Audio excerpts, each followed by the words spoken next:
ನಮ್ಮ ನಾಯಕರು ಸ್ಥಾನ ಬಿಡೋದಕ್ಕೆ ತಯಾರಾಗಿದ್ದಾರೆ. ಹೈಕಮಾಂಡ್ ಬಿಟ್ಕೊಡಿ ಅಂತಾನೆ ಡಿ ಕೆ ಶಿವಕುಮಾರ್ ರೆಡಿ ಇದ್ದಾರೆ ಅಂತ ಕೆಪಿಸಿಸಿ ಅಧ್ಯಕ್ಷರ ಬದಲಾವಣೆಯ ಸುಳಿವನ್ನ ಬಿಟ್ಕೊಟ್ಟಿದ್ದಾರೆ. ಯಾರು? ಶಾಸಕ ಬಾಲಕೃಷ್ಣ.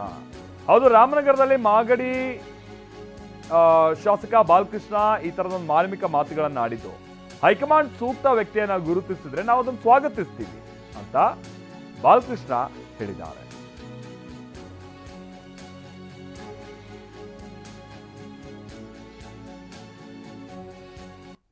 ಚರ್ಚೆ ಮಾಡ್ತಾ ಇದ್ದಾರೆ. ಅಂತಿಮ ತೀರ್ಮಾನ ಹೈಕಮಾಂಡ್ ಆಗಬೇಕಲ್ಲ. ನಮ್ಮ ನಾಯಕರು ಕೂಡ ಒಪ್ಕೊಂಡಿದ್ದಾರಲ್ಲ, ಅವರು ಕೂಡ ಬಿಡಲಿಕ್ಕೆ ತಯಾರಿದ್ದಾರೆ. ನಮ್ಮ DCM ಸಾಹೇಬರು ಕೂಡ ಬಿಡಲಿಕ್ಕೆ ತಯಾರಿದ್ದಾರೆ. ಯಾರಾದರೂ ಕೂಡ ಹೈಕಮಾಂಡ್ ತೀರ್ಮಾನ ಮಾಡಿ ಸೂಕ್ತವಾದಂಥ ವ್ಯಕ್ತಿನ ಗುರುತಿಸ್ಕೊಟ್ರೆ ನಾವು ಕೂಡ ಸ್ವಾಗತ ಬಯಸ್ತೀವಿ.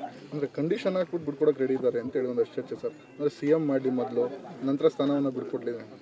ಅದೆಲ್ಲ ಮಾಧ್ಯಮಗಳ ಚರ್ಚೆ, ಮಾಧ್ಯಮಗಳ ಸೃಷ್ಟಿ ಅಷ್ಟೇ. ಯಾರು ಕೂಡ ಆ ಥರ ಕಂಡೀಷನ್ ಹಾಕಿ ಯಾವುದೂ ಮಾಡಲಿಕ್ಕೆ ತಯಾರಿಲ್ಲ. ಹೈಕಮಾಂಡ್ ಬಿಟ್ಕೊಡಿ ಅಂದರೆ ಬಿಟ್ಕೊಡೋಕೆ ರೆಡಿ ಆಗೋದು.